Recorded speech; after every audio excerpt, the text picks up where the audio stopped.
আসসালামু আলাইকুম। আসলাম নতুন এক ভিডিও নিয়ে। এই যে সামনে যে বাড়িগুলো দেখতেছেন, এটা হলো 3.5 হাত বাড়ি।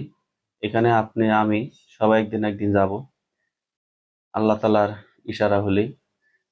আল্লাহ তালার ইশারা হয়েছে বিদায় তারা চলে গেছে আমাদের আগে, আমাদেরও হয়তো একদিন না একদিন যেতে হবে।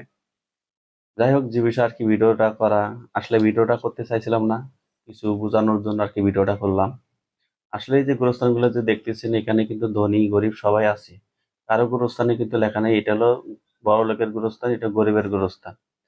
যাই হোক, এই যে গোরস্থানটা দেখেন আপনারা, এই গোরস্থানে দেখেন কিছু কিছু গোরস্থানে পানি জমে আছে, কিছু কিছু গোরস্থানে মনে করেন ভেঙে গেছে, তাতে কিন্তু পরিবার আছে, পরিবার থাকা সত্ত্বেও কিন্তু এই গোরস্থানগুলা ঠিক করতে আসে না। আর এই লোকটাই যখন দুনিয়ার বুকে বেঁচে ছিল, যার সংসারে যদি সময় পরিশ্রম করে ভালো মোটা অঙ্কের টাকা কামাই করছিল, এই যে গোরস্থানগুলোর মধ্যে পানি জমে আছে, তখন কিন্তু ওই লোকটার খুব সম্মান ছিল, তার পরিবারের কাছে আত্মসম্মান ছিল। আর সে আল্লাহ তালার পরকালের ডাক দিয়েছে বিদেশে চলে যাওয়ার পরে তার যে গোরস্থানটা ভেঙে আছে, তারপরে কিন্তু তাদের পরিবার ঠিক করতে আসে না। তাহলে এই যে একটা জিনিস, তাহলে আপনি এই যে দুনিয়ার বুকে যে মনে করেন বাড়ি গাড়ি সবকিছুই করতেছেন আপনার ছেলে সন্তানের জন্য, আর আপনার যদি চলে যাওয়ার পরে যদি আপনার গোরস্থানটা যদি না ঠিক হয় বা না ঠিক করে, তাহলে ভাই আপনারা কাদের জন্য আপনারা এই সময় এই বাড়ি গাড়িগুলো করতেছেন?